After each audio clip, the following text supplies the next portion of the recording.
Hey everyone, it's Andy Kushner, host of The Wedding Biz, and as I record this, I am in San Francisco, here not only to do some music business for my company, Kushner Entertainment, but also to uncover more stories for The Wedding Biz of wonderfully talented industry professionals, including planner designer Lori Ahrens, who I'm interviewing tomorrow morning.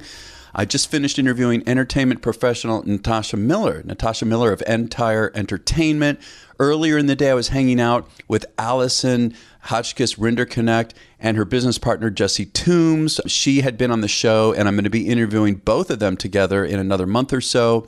Just last week, I was doing music business in New York City, and while I was there, I also interviewed for a second time Colin Cowie and then David Stark. I'm sure you all know about both of them, planners, designers extraordinaire.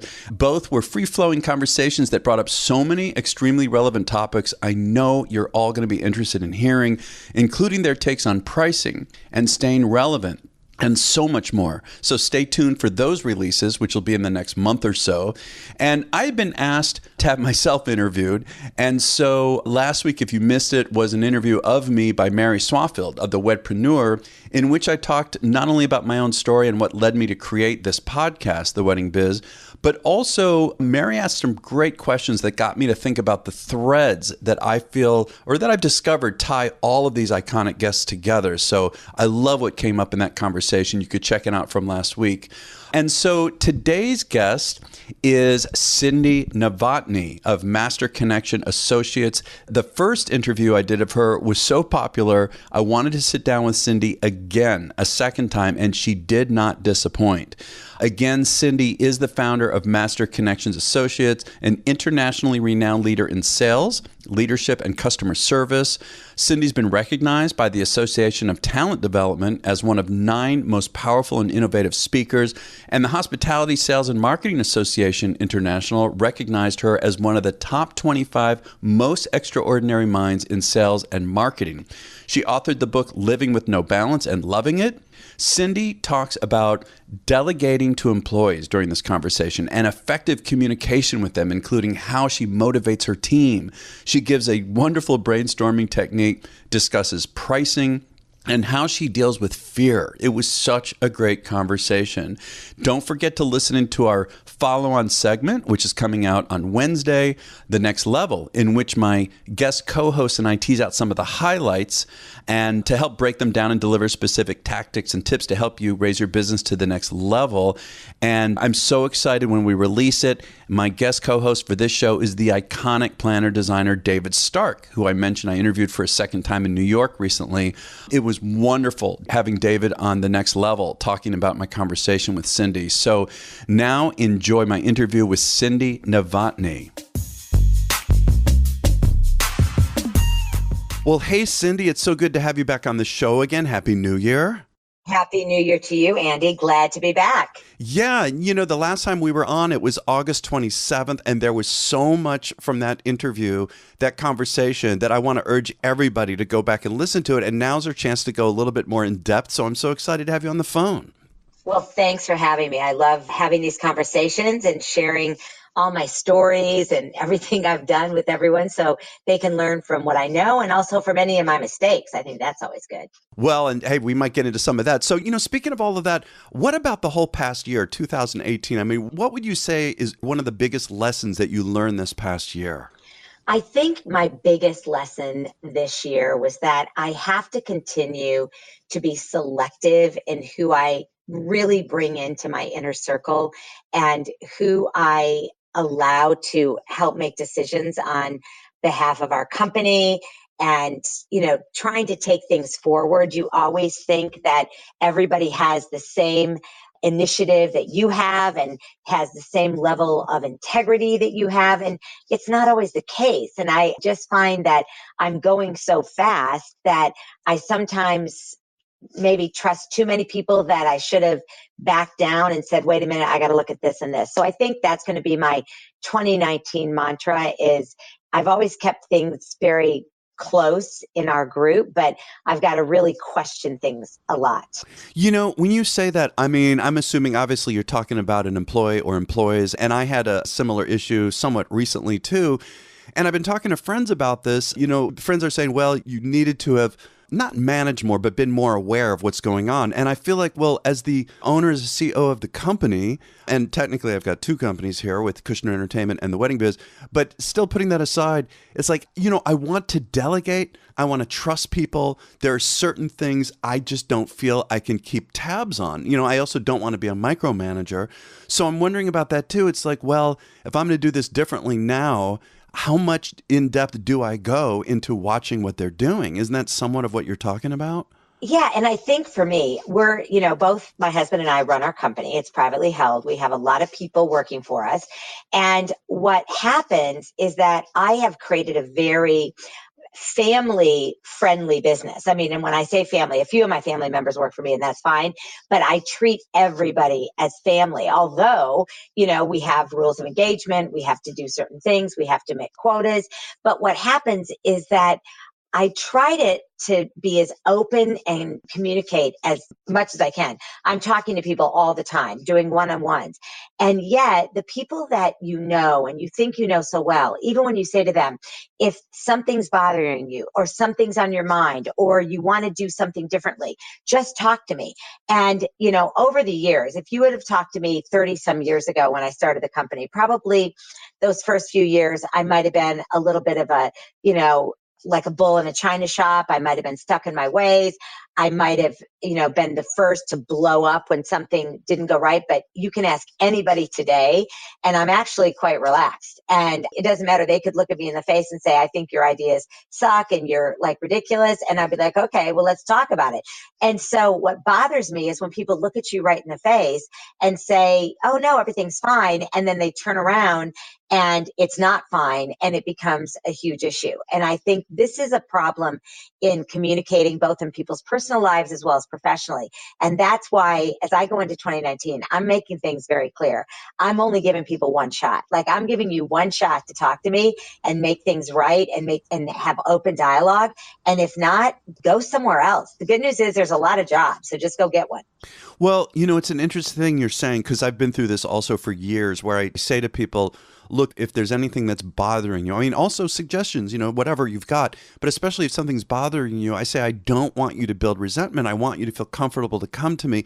And yeah, I think there are people then who still get so anxious about it, they don't really feel they can. And so, maybe the question comes down to how can we, right, as the owners and the managers create an environment where they're comfortable. But then I think what you're saying is there are some people who just will never get there. Is that what you're saying? Because it's on us, right, to create the comfortable environment, the openness. Yes. And when you do create that, if you are like me or like you, I believe that you've given the platform to just talk. And I do one-on-ones. We have weekly meetings. There's zero time that you don't have a chance to talk with me. The problem is there are several people in this world that have a fear of confronting any issue. They would rather skirt around things. They would rather go behind people's backs. They're just never going to change. They're not going to change in any job they have. They're not going to change in their personal life. And what I've got to come to grips with is that even when I'm interviewing people, I need to make it very clear. Like, if you're that person, you're probably not going to work on our team because we are very open. We're very forefront. Everybody is talking. Everybody is asking questions. Everybody is giving feedback. Everybody is engaged and involved. And if you aren't comfortable in that environment, it doesn't mean you're a bad person. It just means that we're probably not the organization for you. Yeah. I'm also thinking how, I had an incident a few months ago with someone and, some things I heard were going on and, this person was not coming to me to bring it up. So I kind of not exactly faked it, but I was basically saying, look, I gave this person a call and she said, hey, I'm touching base with everyone. And actually it motivated me to call everybody in this one particular segment and just say, hey, I just want to see how things are going. And, I brought up some topics and still this person did not bring up what I had heard, but some other people when I started calling one-on-one brought up stuff. It was like it took me having to reach out, get them on the phone rather than them initiating it. Oh, yes. And again, you were doing it trying to be non-confrontational. That's what 2019 has taught me. I'm not going to do that anymore. I'm going to say, look, this is what I heard. This is what you said. and I want to talk about it. I'm not mad. I want to talk about it. I am apt because I was a little bit like that as well, where I never wanted, another person would say, oh, they said this. So then I would wait because I didn't want to get the other person. I'm done because I don't have time. I mean, when you're working as hard as we all work for the betterment, by the way, of everyone's lives that work for you, because if you think about it, if I shut it down tomorrow, they have to go get a new job anyway. And so I'm done with that. I'm going to just be very, clear. I think my mantra is going to be clarity and clear. And this is what it is. And this is how we have to do it. And there are no more, hidden messages and no more, hiding things and waiting on things. And it's usually not a big deal. It's always small stuff. It's never big stuff. And I'm the kind of person that I always have gotten things out. I'm very much about saying things that maybe, some people would say, well, that was better left unsaid. So I know it's not me. I know I'm the kind of person that wants to talk. So what I got to do is make sure that everybody gets that, well, this is actually our company. So if you don't like that environment, the good news is there's a lot of places to work. Well, how about also, I'd like to stay with this a little bit longer. I really like this topic. A little different part of it, not necessarily when someone is holding something in and has an issue, but what about just having this in terms of the level of commitment? I think we talked a little bit about this the last time, and I wanted to go further that, if we're wondering what their level of commitment is, and let's say their performance is not quite up to par, how do you handle that? How do you give feedback? So feedback is a big part of my life. I call it feedback as the breakfast of champions. And we're all about feedback. So when you're a trainer, when you're a speaker, when you do what I do, I'm sure in the music world, it's the same thing, or in radio, anything, entertainment, we are getting feedback every day. Either they like us or they don't. There's hardly ever any middle of the road. And so I always say to everyone on my team, if you are one of my 40 trainers out on the road or speaking like we are rated every day 1 to 5. 1 is they didn't like it. 5 is they loved it. Come back. We love you. Maybe sometimes there's a little in the middle. I say to my team that's in the operational side that work in the offices and our sales team, how would you like if every single day you came to work and we were standing there with a little clipboard, and as you entered, we looked at your demeanor and we rated you. We looked at your smile, how you said good morning. We then looked at how many sales calls you made. We looked at how you handled objections daily. We are watching everything. And we are at the end of the day going to rate you 1 to 5. I go, imagine it. And they stare at you like, well, I would hate that. I go, well, that's us. All of us, we get rated every day. So in my team, I've made it very clear as we rounded out last year, I said, we already do one-on-ones. We do quarterly reviews of numbers and things like that. The goals are going up.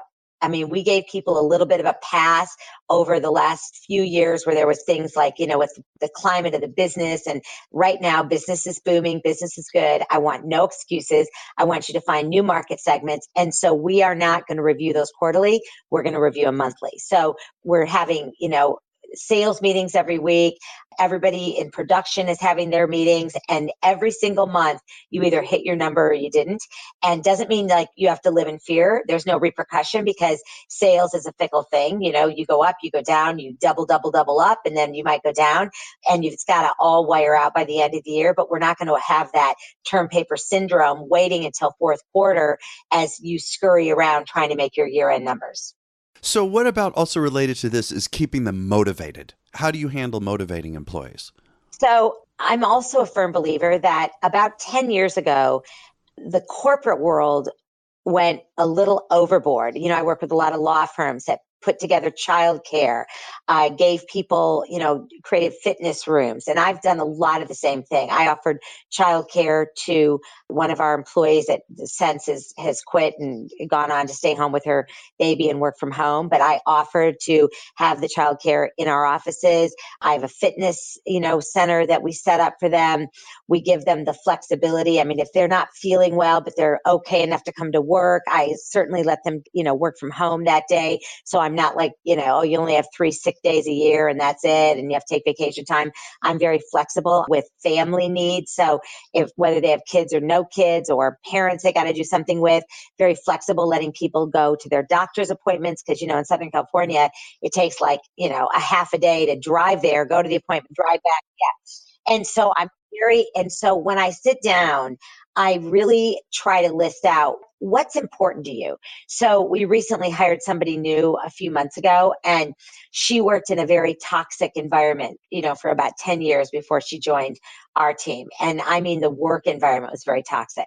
What's motivating her is that she is so excited to be working in an office that she comes into every morning that has a completely stocked, unbelievable kitchen, and everybody makes their own kind of chai latte or whatever they like, and they have their own little this, and they all have their little, different things they eat, and we embrace that and we pay for it, and we get people to be a part of this is where you are 5 days a week, from about 8 in the morning till 5, 6 at night, and we want you to feel comfortable. And so that to her has been extremely motivating. Now, everybody that's been with me for a long time, they're just used to it. And so when I go back to 10 years ago, when many of these law firms and corporate customers that we work with went overboard for employees, what happened is they then wanted more and more and more.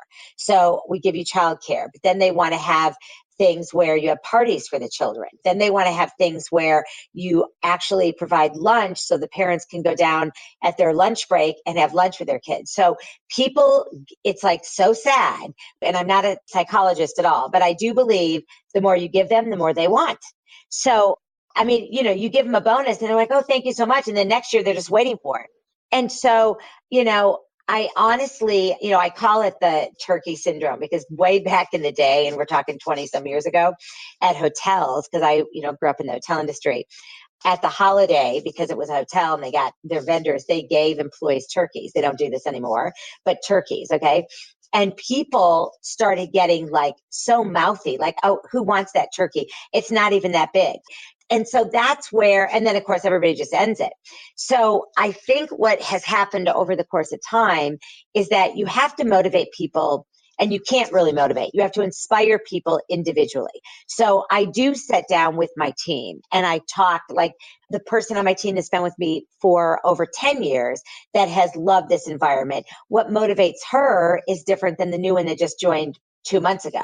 What motivates her is her flexibility, her ability to talk to her family during the day and not have us say, are you on a personal call?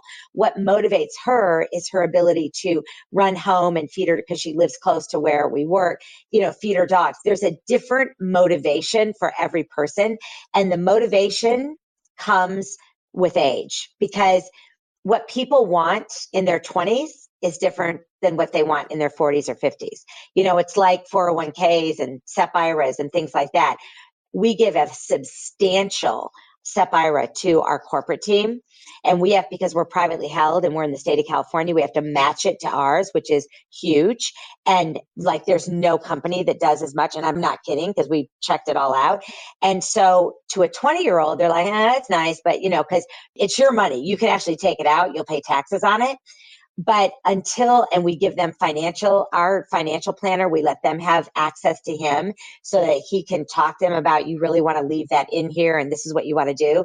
So early on, they look at it like a big bonus, and let me just go out and buy, some new stuff, where people that are in their 40s or 50s working for me are like, oh, this is great. I'm socking in this money, right? So you have to look at individual motivation, not just what you do for everybody.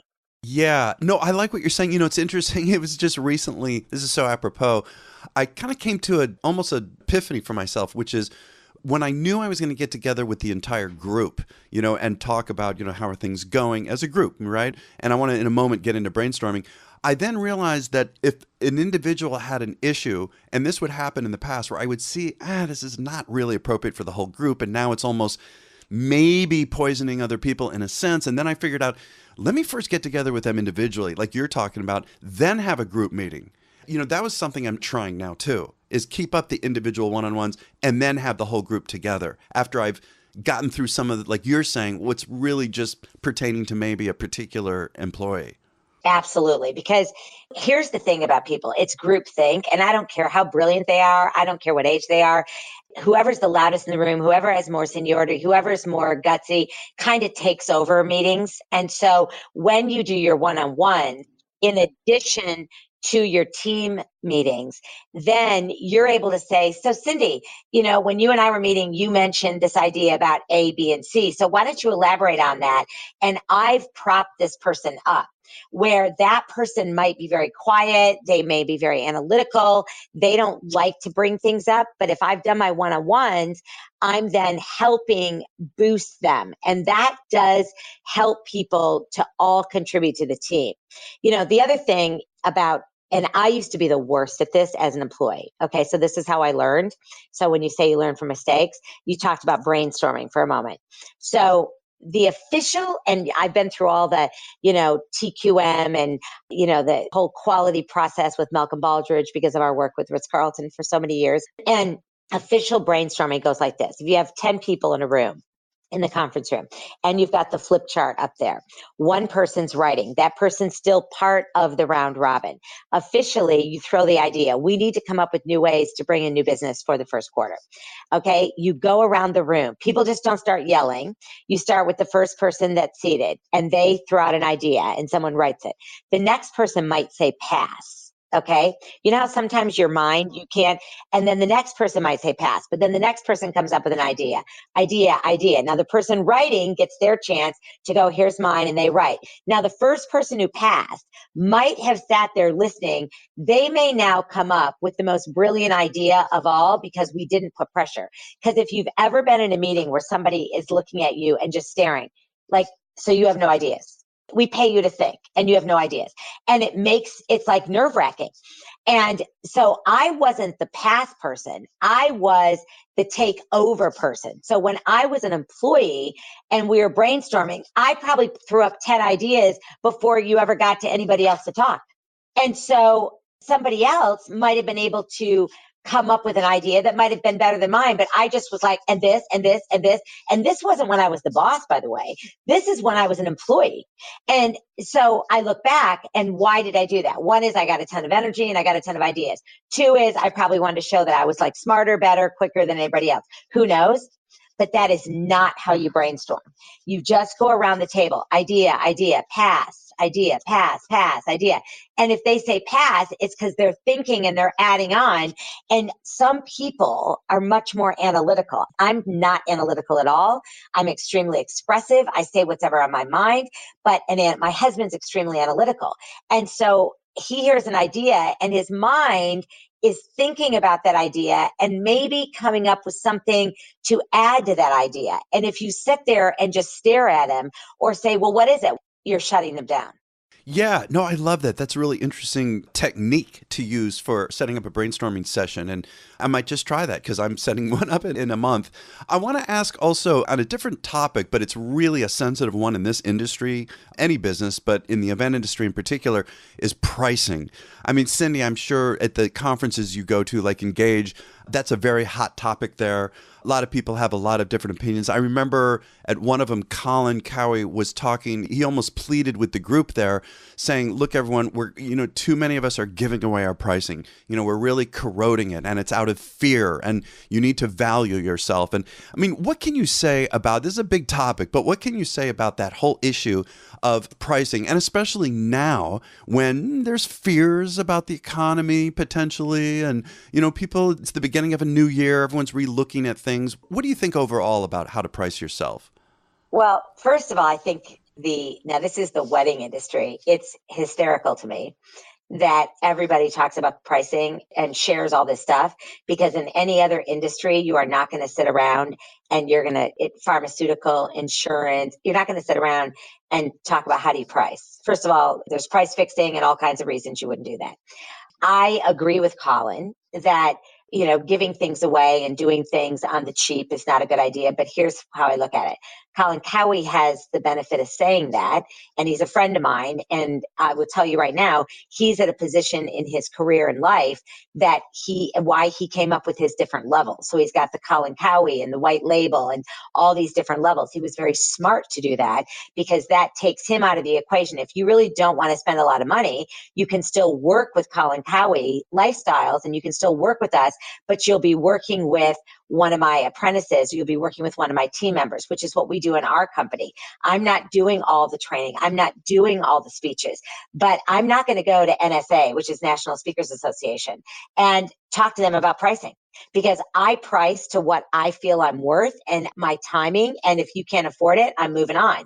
Now, what happens in the wedding industry, which everybody's on a roll of this, every person you talk to, and I go to all the engages, as you know, and that's the topic of conversation. And I will share with you that if you're very established in your business and you have an incredible reputation, and your pricing is going to be much higher than someone who just got into this business. And a younger person with very little overhead and maybe on their own, whether they're a photographer or they're a planner or they're a florist, they are probably going to come in and price themselves differently because they can't compete at the same level. They don't have the same experience. They're not going to come in. It's like platinum and white gold. It's like silver. You have to begin to look at who you are and what your expertise brings you. And the busier you get and the more you're wanted and the more exclusive you get, then the higher the pricing. So I think that it's gotten a little out of hand where every single day, everybody just says, raise your prices, raise your prices, raise your prices. Well, that's easy to say when you're busy. But when you're not busy and you've got to make bank and you've got to pay your rent and you're new, you're going to figure out ways to get into this business. And it might be that you're going in at a lower price point. And it's very difficult just to say, raise your prices. Well, I think that's a big problem.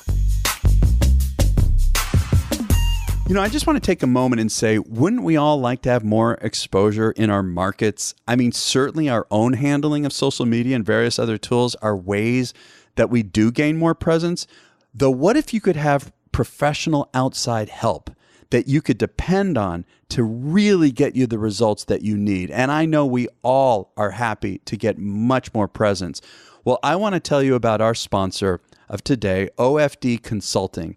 They are an award-winning publicity agency that focuses on the wedding industry, and their client portfolio ranges from top-tier planners and venues to well-regarded national brands and industry thought leaders. And OFD Consulting has placed clients in a slew of popular online and offline publications, including the New York Times, Martha Stewart Weddings, Style Me Pretty, many others.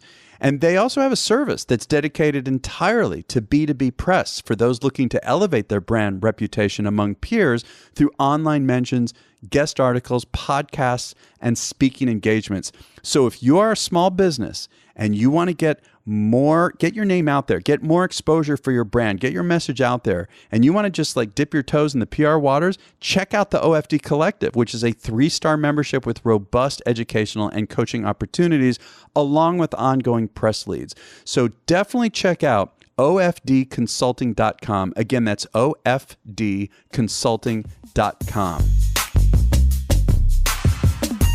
So what about, though, in the other situation where, let's say you are a veteran. Let's say it's yourself. I'm curious. So it's yourself. You've been around a long time. You bring a lot of value to your clients and you charge for it. And then whether it's whatever, maybe your expenses have gone up because you want to invest in something in your company. Maybe there's an issue with the economy. Where is the point? How do you look at that? Do you consider changing your price for some period of time? Because there's also, even if you do, there's a risk to that, right? Everyone, almost like employees, you start giving them something, they kind of expect it. You lower your prices, even if it's a reason like a recession or something, and then people don't want to see it go back up. How do you handle that? Okay, so that I can answer because I deal with that with hotels and everything else. It is all about demand. So if all of a sudden we see that our business is slipping, okay, we are going to make decisions based on that. So a client may say, we want to book you for October of this year for a keynote. We give them the price. If they go, wow, that's just too expensive, and we know my October is already full, we're going to say to them, the only way we could be flexible is if you want to go to this date, because she's already got 2 days and we could plug her in on that third. We'd never be able to book that Wednesday on this date. If you want that, we can work with you a little bit. You see what I'm doing? So it's about demand. And the hotels, I tell them the same thing. You, in business, and any operator that knows this knows, during the crisis of 2008, okay, the smart hoteliers that were in luxury did not go crazy. They ran at a lower occupancy with higher rate. Interesting.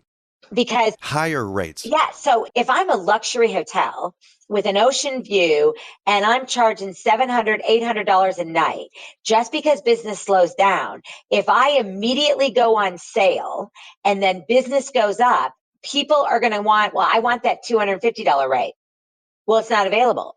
Well, you said you have availability. We do, but they're at 700. Then you get into this antagonist type deal. No, it's like during the crisis, Louis Vuitton never went on sale. Tiffany's never went on sale. But here's the thing, I get what you're saying. We're talking about major corporations. Coming back to the event industry, it's so much, these entrepreneurs, small businesses where there's so much more emotion in it, and it's their asses on the line, right? It seems so much more challenging.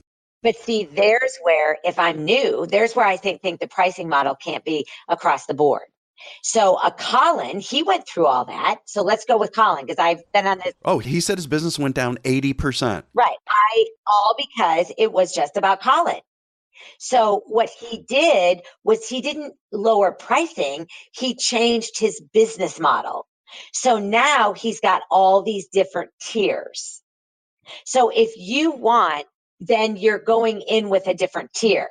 And part of that is you can't do that when you're, hi, I'm Cindy Novotny, wedding planner, eventplanner.com. I just started. No one knows my name anyway. So as I get busier and busier and busier, my pricing can go up because the demand is there.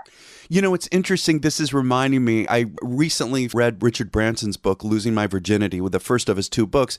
And he was so close to serious trouble many times, bankruptcy, all kinds of things.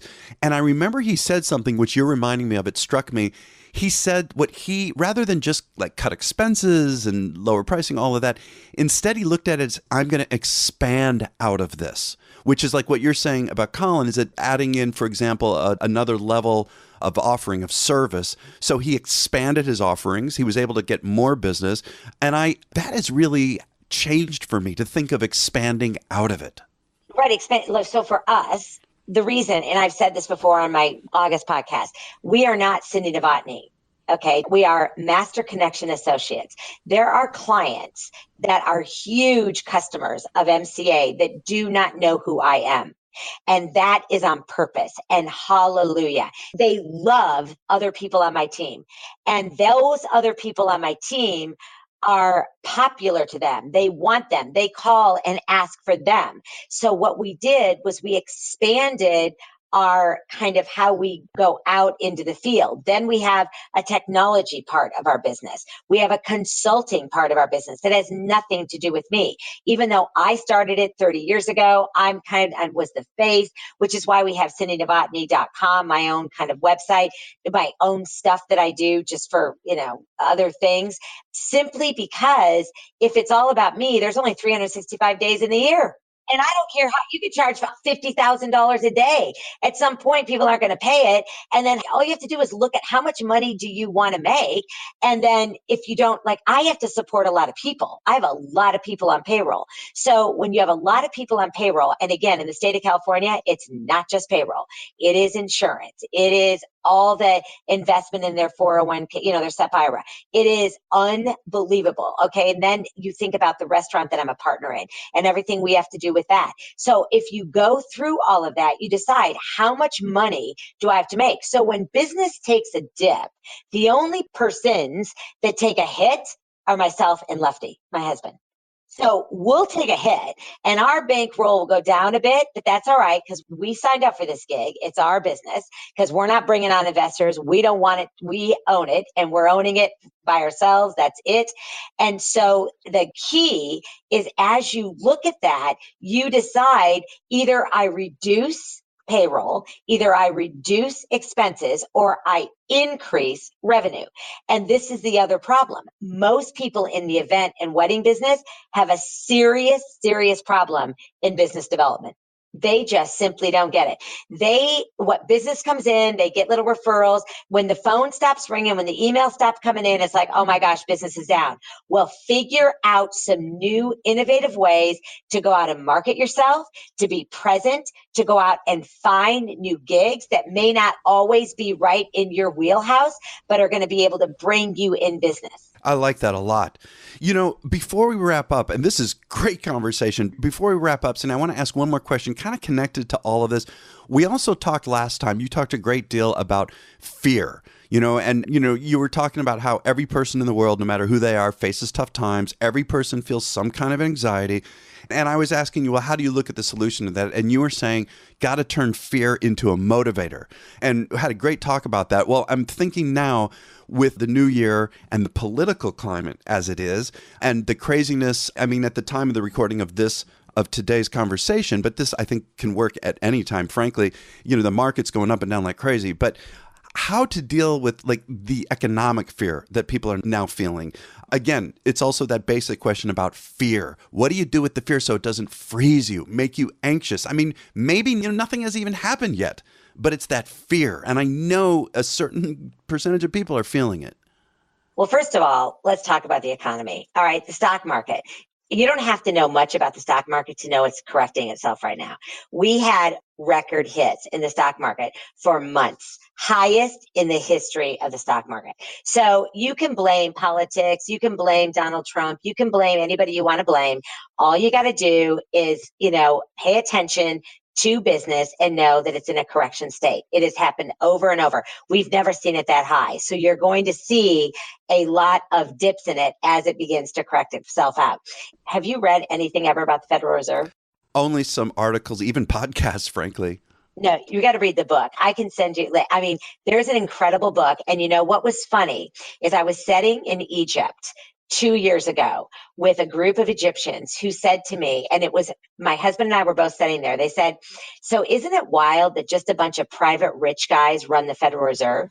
Oh. And I looked at them, I said, no, they don't. It's the government. No, it's not. I then went and did all my investigation, and it is a bunch. Just read it. It's bankers. Just read it.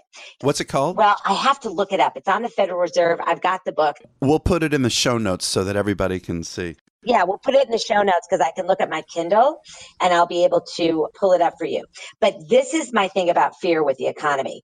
Number one, the media and everybody, again, and it doesn't matter what side of the fence you're on, politically speaking, because I could care less. It's really all about the ability to look past what is going on out there. I have to laugh because my husband and I were watching the football games, yesterday, and we both went to University of Iowa, very excited about our team won. And he's laughing that the people, the interviewers that are just so ridiculous because they ask questions. And this goes to my thing about fear. So, you've won. And this was Texas yesterday won, the Longhorns. And so you've won. What is this going to do? What does it matter? How's it going to set you up for next year? And my husband, who played football and stuff in college, is laughing, going, I'd look at her right in the face and go, it doesn't matter at all because next year is a brand new year and we start over. So your question absolutely means zero, doesn't mean anything.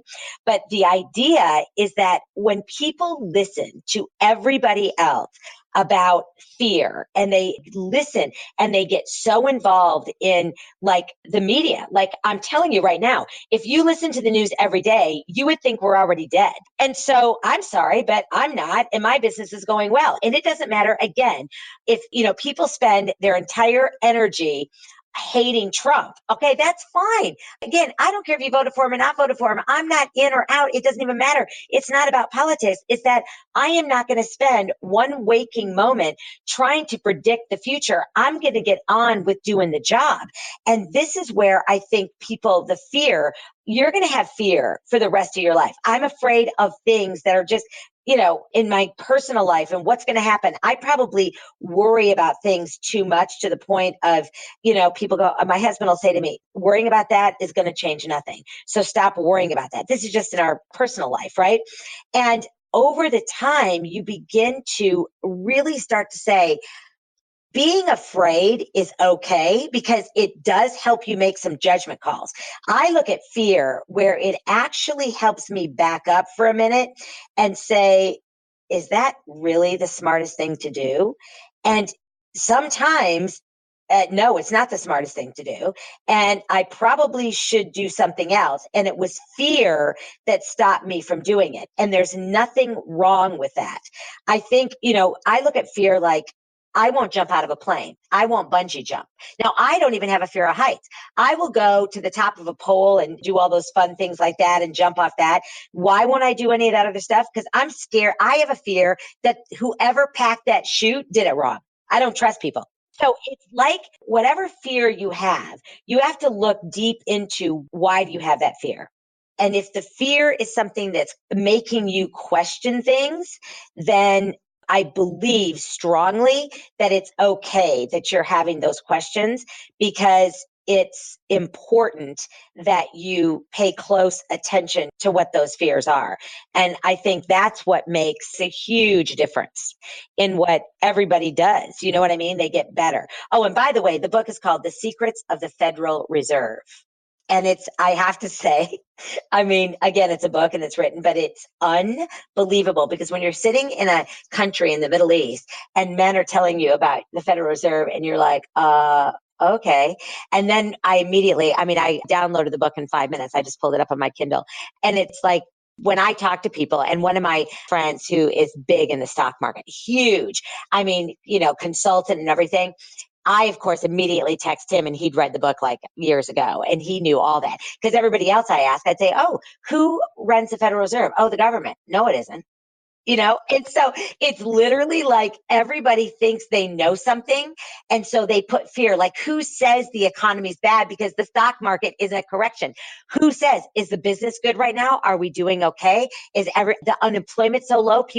Every time I see a person, especially in Orange County, with their sign, I need work, I pull over, I literally get out of the car, I go, right over there, the Vaughn's Pavilion grocery store, they're hiring. Yeah. Walk right over there and get a job. You know what I mean? Right? It's so interesting the way you're talking about all this. I love it. And one thing about the media, because these big adjectives that are out there, like even about the market, whatever, today takes a dive. Okay, come on. That word dive, really? Yeah, you never hear the media talk about the market is correcting itself. And again, believe me, I am not a professional in this at all. I would never give anyone any advice because I don't even get it myself. But I have enough people around me and the financial world in banking that I ask these questions. And every one of them, I say to me, it's correcting itself. It does it all the time.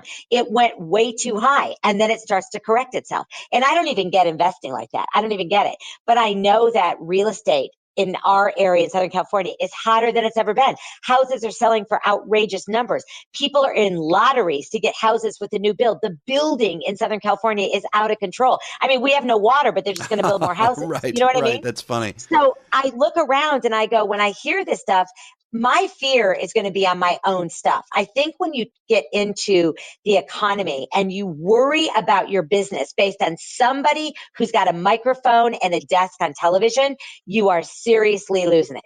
You have to look at your own circle. You have to look at your own area of influence. What are you doing? Do you need to change your business model? Do you need to change your pricing model? That has to be you and not a bunch of group things. Well, I love it, Cindy. What a great conversation. So many incredible topics here. I can't wait to release this. And I'm going to have you on again. This is going to, every once in a while, we're going to have to pop you back on the show. Well, I love it. I love chatting. I just love, getting involved in all these kind of in fun conversations, because it is what makes the world go round. And I do believe strongly that everybody out there has the ability to be the best of the best. When you think about it, we're just starting out, 365 new days, 365 new chances, right? I love it. So I'm going to put it in the show notes, but also if you could tell us what is the best way to reach you and find out more about your company. So the best way is at Cindy Novotny, all one word, at masterconnection.com. Also, you can go to my own site, which is cindynovotny.com, for my blogs and YouTube videos, things like that. And then our office number is obviously in the States, 949-589-6137. Great. Well, thanks, Cindy. And again, I want to urge everyone, go back and listen to the first time that Cindy and I got together on the mic, which was August 27th of last year. And thank you, Cindy. Thanks for being on the show. Thank you, and Happy New Year. Yeah, Happy New Year to you, too. Thank you for listening to my conversation with Cindy Novotny of Master Connection Associates. Be sure to check out her site, which is masterconnection.com. Again, masterconnection.com. Her social media handle is Master Connection Associates. And be sure to check out as well the show notes at our website of theweddingbiz.com. And be sure to follow us on Instagram at weddingbizshow and also Facebook. I've got some great new things coming up with social media, going to embrace it even more. So we got a lot that we're going to be putting out there. And if you enjoyed today's episode, which I know you did, please share it with your friends and colleagues because that helps people find us. And give us a great review too, wherever you get your podcast from. So don't forget in a couple days to check out The Next Level with guest co-host David Stark, in which we talk about Cindy's interview. I want to thank our sponsors, OFD Consulting and Kushner Entertainment, and we'll catch you next week.